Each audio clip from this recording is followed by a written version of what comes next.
이 시간에는 창세기 41장 8절 말씀 읽었습니다. 말씀의 제목은 하나님의 하늘 작업입니다. 하늘 작업. 전에도 한번 말씀드린 적이 있습니다만은 지난 2010년에 우리나라 그 서울시청 건물 있죠? 본관 건물. 이 본관 건물을 갖다가 공사를 하는데 이 서울시청 건물이 문화재예요. 그래가지고 이 문화재를 갖다가 허물고 질 수가 없어가지고 고민을 하다가 서울시에서 어떤 공사를 했냐. 이 본관 건물의 무게가 무려 5,810톤이나 되는데 그 건물을 갖다가 통째로 다 들어 올렸어요. 그리고 나서는 그 밑에 지하 23m를 갖다가 파가지고 건물을 갖다가 다시 보강을 했어요. 그러니까 그 건축하는 동안에 어떻게 된 거예요? 이 서울시청 건물이요 23m 공간에 떠 있는 거예요. 근데 웃기는 것은 그 서울시청 본관 건물 안에서 사람들이 여전히 일을 해요. 그 위로 차도 다녀요. 근데 전혀 흔들리질 않아요. 떠 있는데. 이게 기술이에요. 그 위에 다니는 사람들이요 서울시청 건물이 떠 있다는 걸 전혀 몰라요. 제가 하도 궁금해가지고 그때 가봤어요. 가봐가지고 그 앞에서 막 뛰어도 보고 전혀 모르겠더라고요. 또 북한에도 그런 비슷한 것이 있는데 평양에서 북쪽으로 약 135km를 가면 묘양산이라는 산이 나와요. 근데 이 묘양산 중턱에 무슨 입구가 있냐면 국제친선 전람관이라는 입구가 되어 있는데 그 입구로 들어가면 묘양산 그 속을 갖다가 파가지고요. 무려 크기가 얼만큼 되냐? 7만여 평. 7만여 평을 파가지고 그 안에다가 김일성, 김정일이 외국에서 선물 받은 거를 그 안에다 다 전시해 놓고 있어요. 7만여 평이니까 얼마나 커요. 얼마나 커요. 근데 겉에서 보면은요 산이에요. 그냥 묘양산이에요. 근데 속에는 그런 것이 있다. 자, 이런 걸 갖다가 뭐라고 부르냐면 땅밑 작업이라 그래요. 밖에서는 잘 안 보여요. 근데 땅 속에서는 작업이 일어나고 있죠. 또 비슷한 말 가운데 이런 말이 있어요. 물밑 작업. 물밑 작업. 정치하는 사람들이 흔히 사용하는 말이에요. 물밑 작업. 지금도 어떻게 해요? 어쩌면 여당하고 야당하고 물밑 작업하고 있을지도 몰라요. 우린 모르죠. 안 보이니까. 그런데 흔히 이 물밑 작업이라는 이 단어가 주는 뉘앙스가요 좀 부정적입니다. 권모술수, 음모 이런 것이 생각나게 하는 말이 이 물밑 작업이에요. 그러면 하나님께서는 물밑 작업을 하실까요? 안 하실까요? 예?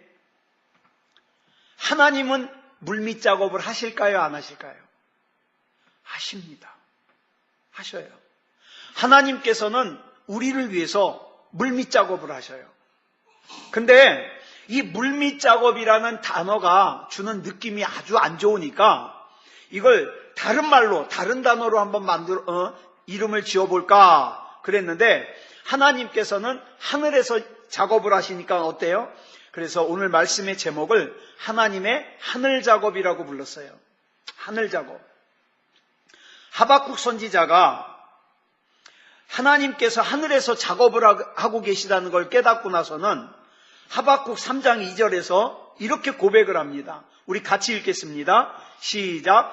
여호와여, 내가 주께 대한 소문을 듣고 놀랐나이다. 여호와여, 주는 주의 일을 이 수년 내에 부응하게 하옵소서. 자, 우리 하나님께서는요 저와 여러분을 위해서 하늘 작업을 하고 계세요. 자, 그러면 이 하늘 작업의 목적이 뭘까요? 저와 여러분 부자 되게 하는 거예요? 아니요. 저와 여러분 잘 살게 하는 거예요? 아니요. 하나님의 이 하늘 작업의 궁극적인 목적은 저와 여러분이 천국 가는 거예요. 구원받는 거예요.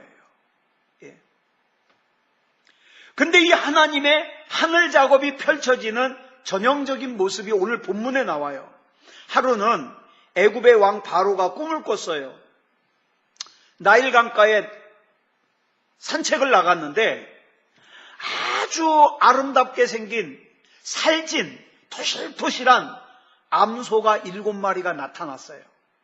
그래가지고 풀을 뜯어먹고 있는데 잠시 뒤에 아주 흉하게 생긴 바짝 마른 그런 암소 7마리가 나타나더니 앞에 나온 그 토실토실하게 탐스럽게 생긴 암소 7마리를 잡아먹는 거예요. 그러니까 깜짝 놀라서 깼죠. 그러다가 다시 잠이 들었는데 이번에는 한 줄기에 아주 충실하게 아주 속이 꽉꽉 들어찬 이삭이 7 이삭이 나왔어요. 근데 조금 있다가 아주 빼짝 말라가지고 쭉 껍데기만 남은 것 같은 이삭이 7개가 나오더니 앞에 나온 아주 충실하게 속이 꽉 찬 이삭 7을 다 잡아먹는 거예요. 자, 이 꿈을 꾸고 난 바로왕이요. 이 꿈이 너무 기분이 나쁜 거예요. 근데 이 꿈을 갖다가 해몽하는 과정 가운데에서 하나님의 하늘 작업이 펼쳐집니다. 첫 번째는 이거예요. 바로왕이 꿈을 꿨는데 그 꿈이 참 이상해요. 그래서 당시 애굽은요, 세계 제1의 나라예요. 최강의 나라예요. 문명도 최고로 발달했어요. 그래서 애굽에서 똑똑하다고 하는 사람들은 전부 불렀어요. 점술가, 현인들, 박사들, 똑똑한 사람 전부 불렀어요. 그리고 나서는 꿈 얘기를 합니다. 내가 이런 꿈을 꿨는데 이 꿈이 무슨 뜻이냐. 자, 그런데요, 창세기 41장 8절에 보니까 뭐라 그랬어요? 끝에 그것을 바로에게 해석하는 자가 없었더라. 지금 바로왕 앞에 있는 사람들은 어떤 사람들이에요? 최고 똑똑한 사람들이에요. 최고 똑똑한 사람들. 그런데 하다못해 이런 생각도 한번 해봐요. 저는 이 본문 읽을 때마다 드는 생각인데, 아니 엉터리로 해석하면 알 게 뭐예요? 그죠? 자, 앞에 7 암소가 나왔어요. 뒤에 바짝 마른 7 암소가 나왔어요. 그러면 이제 그걸 갖다 껴맞추면 되는 거예요. 왕 옆에는 굉장히 뚱뚱한 7명이 있는데 이 뚱뚱한 7명이 나중에 바짝 마른 7명한테 치여가지고 물러날 거라고 뭐 이렇게 얘기하면 알 게 뭐예요? 그렇잖아요? 엉터리로 해몽을 하면은 알 게 뭐예요? 근데 누구도 얘기를 안 했다는 거예요. 자, 그럼 이게 자연스러운 걸까요? 아니요. 하나님이 거짓의 해몽을 막으신 거예요. 하나님이 하늘 작업을 하시는 거죠. 자, 다니엘서 4장에 보면 느부갓네살 왕도요, 꿈을 꿨어요.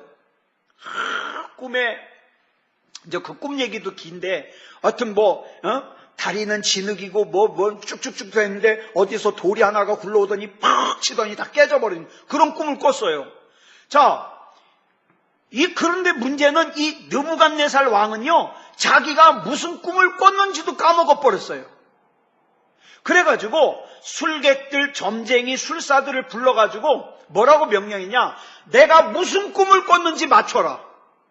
그리고 그 꿈이 무슨 뜻인지 맞춰라. 내가 무슨 꿈을 꾸긴 꿨는데 영 기분이 나쁘다. 이건 못 맞출 수 있어요. 그죠? 무슨 꿈을 꿨는지를 어떻게 맞춰요? 근데 본문에 나오는 바로왕은요, 자기가 무슨 꿈을 꿨다는지 설명을 다 해줬어요. 근데 한 사람도 그 꿈을 해석하지 못하더라. 왜 그랬을까요? 우리는 이 질문을 해야 돼요. 왜 그랬을까? 그 다음 두 번째는 바로왕의 이 꿈을 계기로 감옥에서 요셉을 알고 있던 술 맡은 관원장이 자기가 나가면 요셉을 도와주겠다고 약속했는데 나가자마자 까먹어 버렸어요. 얼마 동안? 2년 동안. 자, 근데 이 사건을 통해서 이 술 맡은 관원장이 누구를 기억해내냐? 요셉을 기억해내요. 그리고 창세기 40장 23절을 보면 이 술 맡은 관원장이 요셉이 꿈을 해석해 준 대로 복직이 됐어요. 그런데 문제는 뭐였어요? 이 술 맡은 관원장이 요셉을 기억하지 못하고 잊어버렸어요. 무려 2년 동안. 자, 이 술 맡은 관원장이 요셉을 잊어버린 것이 바빠서일까요? 요셉 같은 사람 무시해도 된다고 생각했기 때문일까요? 아니요. 이건 역시 뭡니까? 하나님의 하늘 작업이에요. 만약에 이때 요셉을 갖다가 이 술 맡은 관원장이 기억을 해가지고 요셉이 억울한 누명을 썼다 그래가지고 요셉이 감옥에서 나왔다면 어떻게 됐을까요? 애굽의 왕 바로의 꿈을 해석할 수 있는 기회를 얻지 못하죠. 그런데 감옥에 있었기 때문에 그 기회를 얻게 되는 거예요. 자, 그래서 이 술 맡은 관원장이 요셉에게 바로왕을 소개합니다.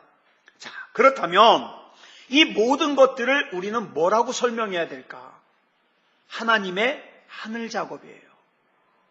저와 여러분의 삶에 있어서 있어지는 좋은 일들도 물론 하나님의 하늘 작업일 수 있지만 저와 여러분 가운데 삶 가운데 있어지는 어려운 일도 하나님의 하늘 작업일 수 있어요. 왜? 목적이 뭐예요? 구원. 하나님의 뜻을 이루는 것. 그것이 목적이기 때문에 하나님께서 이 점술가와 현인들로 하여금 바로왕의 꿈을 해석하지 못하게 하신 것도 하나님의 하늘 작업이에요. 이런 얘기 있잖아요. 두 사람이 길을 가고 있었어요. 두 사람이 길을 가고 있었는데 이게 뭐 마틴 루터의 얘기인가 아마 그럴 거예요. 자, 두 사람이 길을 가고 있었는데 하늘에서 천둥벼락이 쳐가지고요. 같이 가던 친구가 벼락을 맞아서 옆에서 죽고 말았어요. 깜짝 놀랐죠. 같이 가고 있었는데 옆에 친구가 벼락 맞아서 타서 죽었어요. 그 순간 이 사람이 생각하는 게 뭐예요? 야, 도대체 산다는 게 뭐고 죽는다는 게 뭔가? 여기서 하나님을 찾게 되었고 여기서 하나님의 구원을 생각하게 된 거예요. 자, 우리는 좋은 일만이 하나님의 하늘 작업이 아니에요. 좋은 일이든 나쁜 일이든 하나님을 생각하게 하고 구원에 초점을 맞추게 하고 하나님의 뜻대로 살게 하는 것, 이것이 하나님의 하늘 작업이에요. 자, 이 술 맡은 관원장이 잊어버렸던 2년 전의 기억을 떠올린 것도 하나님의 하늘 작업입니다. 또 하나님께서 요셉으로 하여금 바로왕의 꿈을 기가 막히게 해석할 수 있도록 허락하신 것도 하나님의 하늘 작업입니다. 하나님께서 이 놀라운 하늘 작업을 조금도 오차 없이 행하시는 거예요. 자, 마찬가지예요. 저와 여러분이 지금 살면서 지금 나에게 경제적인 문제인지 아니면 어떤 어려운 문제인지 내가 생각하는 대로 내가 기대하는 대로 안 풀릴 수 있어요. 그렇다면 그것이 과연 이유가 뭐냐? 내가 죄를 져서 벌을 받는 거냐? 그것이 아니라면 만약에 내 죄가 생각난다면 하나님께 회개해야 되겠죠. 그런데 그것이 아니라면 하나님은 지금 하늘 작업을 행하고 계신 거예요. 나는 몰라요. 안 보여요. 그죠? 그 서울시청 본관 그 건물 밑에서 23m나 땅을 파고 공사하는 것이 위에서는 안 보여요. 근데 밑에선 공사하고 있거든요. 묘양산을 겉에서 보면 그냥 산이에요. 근데 그 속에 들어가 보면 7만 평이 넘는 그 어마어마한 공간이 있거든요. 자, 내가 지금 눈에 안 보인다 그래서 아무 일도 안 일어나는 것이 아니라 하나님께서는 하늘 작업을 행하고 계시다 이 말이에요. 그래서 유명한 칼빈주의 신학자인 로레인 베트너라는 사람이 이런 말을 했어요. 참새 한 마리가 여기서 저기로 날아가는 것까지도 하나님의 허락 안에서 되어지는 일이다. 하나님이 허락 안 하면 안 된다 이 말이죠. 근데 이 말씀을 마태복음 10장 29절에서 예수님께서 말씀하셨어요. 뭐라 그랬죠? 시작. 참새 2마리가 한 아사리온에 팔리지 않느냐. 그러나 너희 아버지께서 허락하지 아니하시면 그 하나도 땅에 떨어지지 아니하리라. 여러분, 우리가 믿음다운 믿음이어야 되는 이유가 바로 여기 있습니다. 그냥 하나님 앞에 내가 가지고 싶은 것, 내가 되고 싶은 것만 말하지 말고 내 믿음이 믿음다운 믿음이면 하나님의 하늘 작업이 내 삶 가운데서 긍정적인 방향으로 나가지 않겠습니까? 그죠? 긍정적인 방향으로 나가죠. 하나님의 형상으로 지음받은, 또 하나님의 뜻 안에서 살아가는 저와 여러분의 삶을 하나님이 그냥 방치하시겠냐 이 말이에요.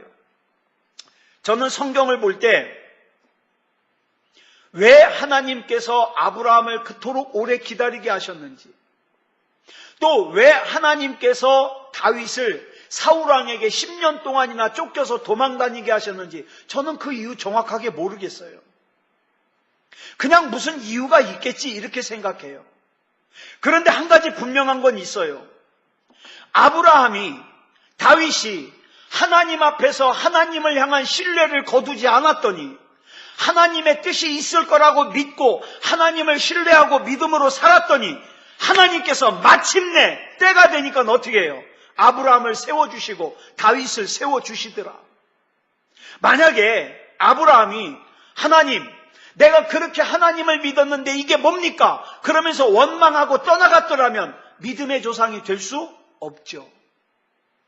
다윗이 하나님, 나한테 기름 부음, 나를 왕으로 기름 부으시면 뭐합니까? 맨날 이렇게 도망다니는데 나 다 안 할랍니다. 그러고 원망하고 떠나갔으면 다윗 왕이 없죠.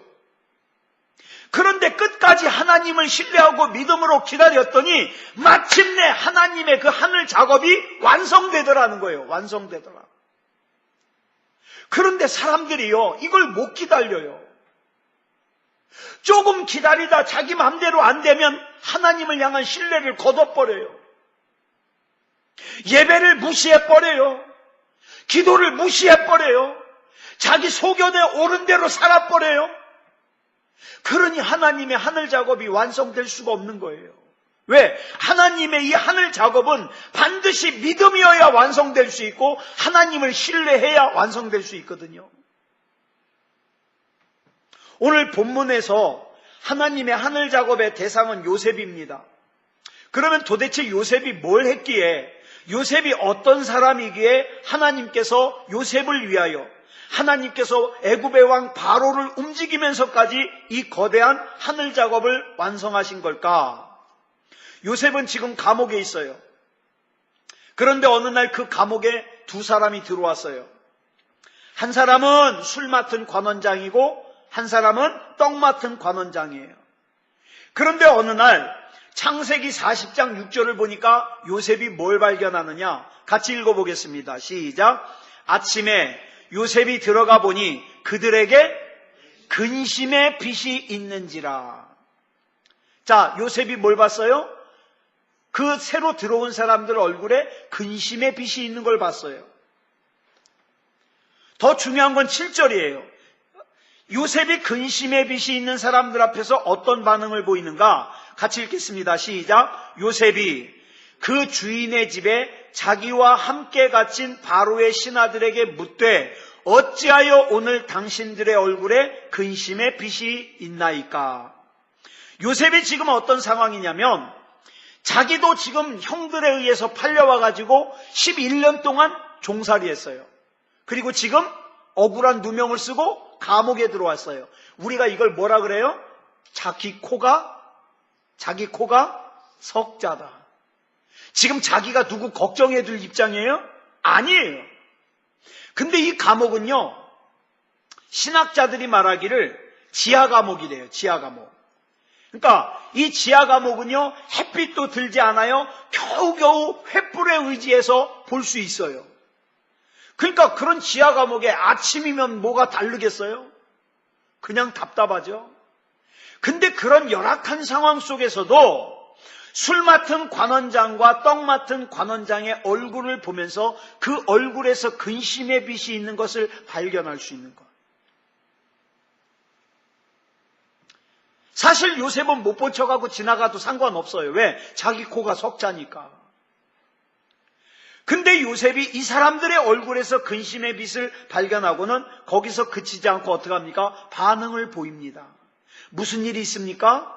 우리 같이 고민해 봅시다. 집안에 무슨 일이 생겼습니까? 당신의 장래에 무슨 일이 있습니까? 우리 같이 고민해 봅시다. 요셉은요, 지금 자기 코가 석자라 남의 문제를 걱정할 지금 그런 입장이 아니지만, 그러나 그 속에 하나님이 주신 마음이 있었기 때문에 어떡합니까? 그 사람의 근심의 빛에 그 근심을 해결해 주고 싶은 마음이 생긴 거예요. 이건 하나님이 주시는 마음이에요. 하나님이 주신 마음이 없으면요, 콧방귀 낍니다. 예? 누가 도와준다 그래도 콧방귀 껴요. 아유, 니나 잘하세요. 그러죠. 예. 그런데 요셉의 이 마음이 요셉을 위해서 하나님께서 하늘 작업을 하시는 동기가 됐어요. 예.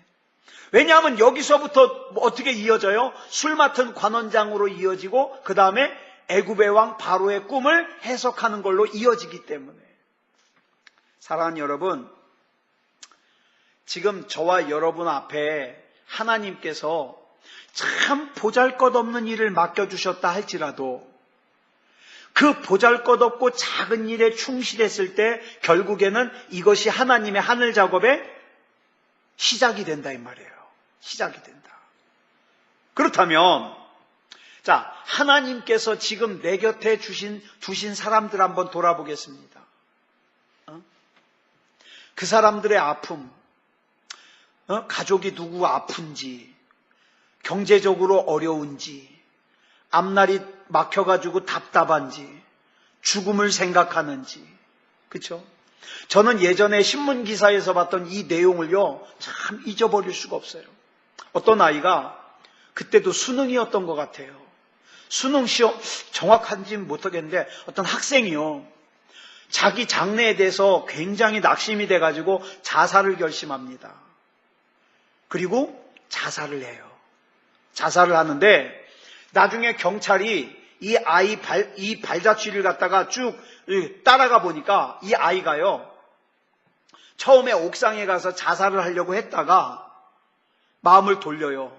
그리고 나서 내려와요. 그리고 나서 집 문 앞에서요 웅크리고 앉았어요. 한참 동안. 그러더니 다시 올라가서 죽었어요. 자, 근데 그 집 안에 누가 있었냐면 그 학생 엄마가 있었어요. 아이는 문 밖에서 죽음을 생각하고 있는데 그 안에 있는 엄마는 몰라요. 여러분, 우리 주변에 그럴 수 있어요. 우리 주변에. 저희 동네에서도요, 저희가 101호거든요. 101호인데 105호에 사는 청년 하나가 저랑 그 분리수거 작업할 때 같이 했던 청년이에요. 저는 얼굴 잘 알아요. 인사성도 밝아요. 근데 그 청년이요, 얼마 전에 떨어져 죽었어요. 이 아파트도 있잖아요. 여기 그 모닝글로리 장사하던 주인 아줌마 떨어져서 자살하셨잖아요. 자, 우리가 보면 우리 주변에 있는 사람들이 무슨 생각을 하고 있는지 우린 몰라요. 그런데 우리가 옆 사람에 대해서 하나님, 내가 이 사람의 얼굴의 빛을 관심 쓸 수 있는 그런 마음을 내게 주시옵소서. 사람들은요, 자꾸만 뭐만 생각합니까? 다른 사람이 나 생각해 주기만 원해요. 내가 얼마나 힘든지 알아? 내가 얼마나 답답한지 알아? 내가 얼마나 억울한지 알아? 나 좀 알아달라고 자기만 알아달래요. 내 옆에 있는 사람이 얼마나 힘든지는 관심이 없어요. 왜? 하나님의 하늘 작업의 대상이 아니에요. 그러면 마태복음 11장 19절을 보면은요, 유대인들이 예수님을 뭐라고 욕했냐면 예수님을 세리와 죄인의 친구다 그랬어요. 그러면서 욕했어요. 우리 주님은 그렇게 우리에게 다가오세요. 여러분 생각해 보세요. 내가 눈살을 찌푸리는 그 사람, 내가 조롱하고 내가 비웃는 그 사람, 예수님은 그 사람의 친구로 오셨어요. 그 사람의 친구로. 또 이사야 53장 2절을 보니까 우리 주님의 모습을 이렇게 설명합니다. 시작. 그는 주 앞에서 자라나기를 연한 순 같고 마른 땅에서 나온 뿌리 같아서 고운 모양도 없고 풍채도 없은즉 우리가 보기에 흠모할 만한 아름다운 것이 없도다. 이게 우리 주님이에요. 주님은 보기에 아주 연약하게 생겼어요. 볼품 없어요. 그렇게 우리에게 다가오셨다는 거예요. 여러분, 누가복음 10장 30절 이하에 보면 선한 사마리아 사람 비유가 나옵니다. 자, 여리고 사람이 강도를 만나서 죽어가요. 근데 제사장이 왔다 그냥 가요? 레위인이 왔다 그냥 가요? 누가 도와줘요? 사마리아 사람이 도와줘요. 자, 이 중에 누가 예수님일 것 같아요? 예? 제사장이 예수님일 것 같아요? 레위인이 예수님일 것 같아요? 사마리아인이 예수님을 뜻해요. 근데 문제는 뭐냐면 그 당시 이스라엘 사람들이 사마리아인을 뭐같이 여겼냐? 개같이 여겼어요. 사람 취급을 하지 않았어요. 예수님께서는 오늘도 이렇게 연약하고 볼품없는 세리와 죄인의 친구의 모습으로, 사마리아인의 모습으로 우리에게 찾아오십니다. 그러니까 내가 고상한 척하면 예수님을 만날 수 없어요. 나는 수준이 높기 때문에 수준이 낮은 너와는 상종할 수 없어. 그러면 예수님 만날 수 없어요. 나는 믿음이 굉장히 좋기 때문에 나는 믿음이 약한 너와 상종할 수 없어. 그러면 예수님 만날 수 없어요. 왜요? 예수님은 죄인의 친구로 오셨기 때문에.